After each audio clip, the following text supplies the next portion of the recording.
ihim sa publiko na marami ng pinagdaanan si Bea sa kanyang personal na buhay. Na rin niyang inamin noon na dumaan siya sa yugto ng insecurity tungkol sa kanyang katawan at itsura, ngunit isa lang ang palaisipan para sa mga tagahanga ay kung bakit tila mas masaya siya ngayon.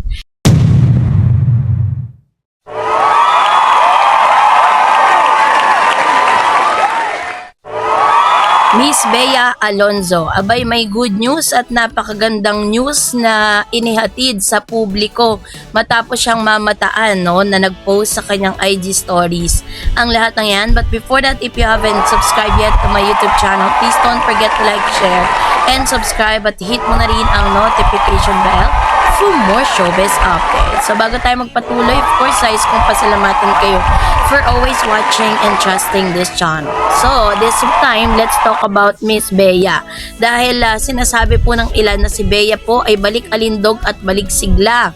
So ano nga bang mga tanong sa likod ng bagong yugto ng kanyang buhay? Sabi po ng balita ng Abante Tonight, it was posted June 10, 2026, na freshness galore ang beauty ni Bea Alonzo na bumisita na kasi ulit si Bea sa kanyang favorite beauty clinic. Dahil dyan, balik alindog ang muka at kaseksihan ni Bea. Although wala pa rin namang kupas ang ganda niya, yes, walang makikitang bakas ng pagdurusa sa mukha ni Bea sa kabila ng kanyang pinagdadaan ng kontrobersya. Pero, syempre, ilang linggo rin na nagtitaping ang aktres ng serye na Whispers from Heaven.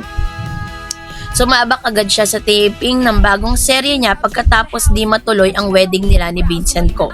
Sa good thing is life still goes on with Bea. Visible na ulit siya sa public and online. Sunod-sunod na ang post sa Instagram ng aktres. At marami nga ang pumuri sa ganda at kaseksihan ni Bea sa social media. So damn attractive. Mukhang 20s lang. Sobrang nipis.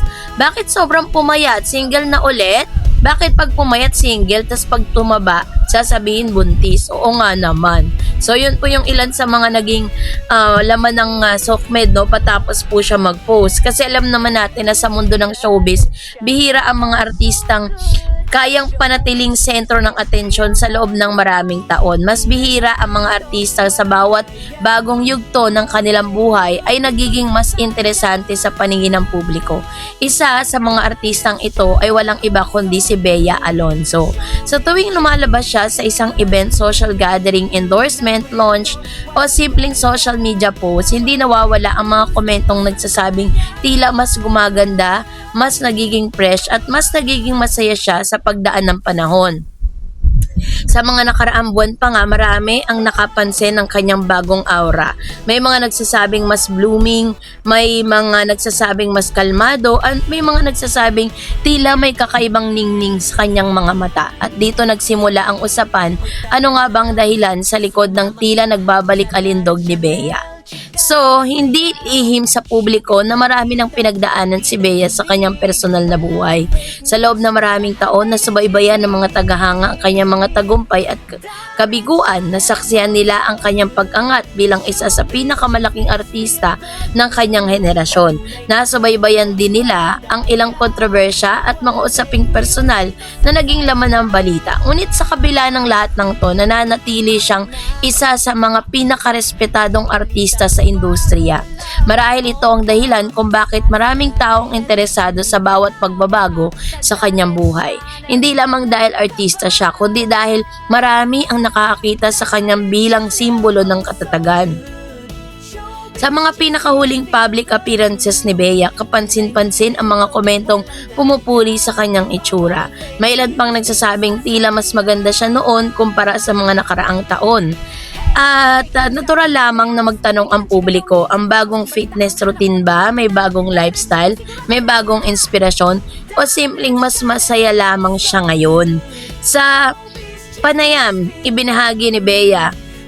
Sa isang panayam, ibinahagi ni Bea na mas pinipinili niyang mamuhay sa sarili niyang mga termino at hindi nakaasa ang kanyang kaligayahan sa ibang tao. Para sa ilan, maaaring ito ang susi kapag mas payapang isip, mas nagiging maganda ang dating ng isang tao. So, meron din tinatawag na ano nga ba yung kanyang misteryo sa pag-glow niya. Isa sa pinakakaraniwang tanong ng mga netizen ay ito. Ano nga ba ang dahilan ng kanyang glow? May mga nagsasabing epekto ito ng pag-ibig at may mga nagsasabing epekto ito ng tagumpay. Meron din nagsasabing epekto ito ng self-care, ngunit kung susuriing mabuti, maaaring kombinasyon ito ng maraming bagay. Minsan kasi hindi nasusukat sa makeup ang kagandahan, hindi rin nasusukat sa damit. May mga pagkakataon ang tunay na glow ay namumula sa kapayapaan ng isip. At ito marahil ang isa sa bagay na napapansin ng publiko kay Bea ngayon. Nakakatuwang pagmasdan na sa kabila ng dami ng usapin sa minsan, umiikot sa kanyang pangalan, tila mas pinili ngayon ni Bea ang mas tahimik na buhay.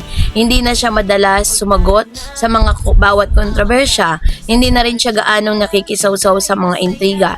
Sa halip na mas nakikita niyang paglalakbay, nagtatrabaho at naglalaan ng panahon para sa sarili. Para sa ilan, ito ang pinakamalaking pagbabago. So dahil sa mundo ng showbiz, ang katahimikan ay minsan mas makapangyarihan kaysa sa anumang paliwanag. May isang bagay na paulit-ulit na napapansin ng mga tagahanga, mas kumpiyansa si Bea ngayon. Kung ikukumpara sa mga nakaraang taon, tila mas komportable siya sa sarili niyang pagkatao. Nakakatuwang balikan na minsan na rin niyang inamin noon na dumaan siya sa yugto ng insecurity tungkol sa kanyang katawan at itsura, ngunit kalaunan ay natutunay niyang tanggapin at mahalin ang sarili. Marahil ito ang isa sa pinakamahalagang bahagi ng kanyang pagbabago, ang pagtanggap sa kanyang sarili. Dahil kapag natutunan mong tanggapin ang iyong sarili, ibang uri ng kumpiyansa ang lumalabas. Hindi ito kayang bilhin, hindi ito kayang ituro, ito ay bunga ng mahabang proseso ng paglago. Isa lang ang palaisipan para sa mga tagahanga ay kung bakit tila mas masaya siya ngayon. May mga netizen na nagsasabing mas relax ang kanyang aura, may ilan din nagsasabing parang mas magaan yung kanyang pakikitungo sa publiko. Ngunit gaya ng maraming bagay sa buhay ng mga artista, tanging si Bea lamang ang tunay na nakakaalam ng buong kwento. Maaaring bahagi ito ng kanyang personal na buhay or maaaring bahagi nito ang kanyang career. Maaaring bunga rin ito ng kanyang maturity bilang isang tao. Sa bawat yugto ng buhay, may mga panahon kailangan nating magsimula muli. Minsan, mula sa isang heartbreak, mula sa isang pagkatalo, minsan mula sa isang pagkadismay, at minsan mula lamang sa simpleng desisyon na piliing maging masaya. No, maraming tagahanga ang naniniwalang ito ang kasalukuyang yugto ni Bea. Hindi siya bumabalik sa dati, bagkus nagiging mas mahusay siyang version ng kanyang sarili. So, ito marahil ang dahilan kung bakit patuloy na pinag-uusapan si Bea Alonzo. Hindi dahil may malaking skandalo, hindi dahil may kontrobersya, kundi dahil may isang tanong na hindi pa direktang nasasagot. Ano ang tunay na dahilan ng kanyang pagbabago? Sa bawat larawan niya online, may mga taong naghahanap ng sagot. Sa bawat event na kanyang dinadaluhan, may mga matang na nagmamasid. Sa bawat ngiti, may mga taong nagtatanong kung ano nga bang pinagmulan nito. At marahil yon ang pinakamalaking misteryo. Hindi ang kanyang relasyon, hindi ang kanyang career, hindi ang kanyang proyekto, kundi ang simpleng tanong, paano nagagawa ng isang tao na manatiling matatag sa kabila ng lahat ng pinagdadaanan? So hanggang ngayon maaaring walang eksaktong sagot. Ngunit kung pagbabatayan ang kanyang mga kilos, tila may isang bagay na malinaw. Ang tunay na balik-alindog ay hindi lamang tungkol sa pisikal na anyo. Ito ay tungkol sa muling pagbangon, muling pagmamahal sa sarili, at muling pagtuklas kung sino ka kapag wala nang kailangang patunayan sa iba. At marahil yun ang pinakamagandang misteryong dala ni Bea Alonzo sa kasalukuyan. So all in all, masasabi natin na dumaan man si Bea Alonzo sa pinakamasakit na parte ng kanyang buhay, pero still she managed na talagang humarap sa publiko ng may ngiti, ng maganda, at talagang masasabi natin na parang hindi siya affected sa kung ano man yung issue na pinabibilangan niya ngayon. So happy tayong lahat to see Bea on that situation. So, kayo po, anong inyong saloobin patungkol dito? Mag-comment kayo sa comment section. And that's it for today. For more videos and updates, please don't forget to like and subscribe. And please don't forget to follow my Facebook page, Dareds TV, and Dareds channel. God bless everyone.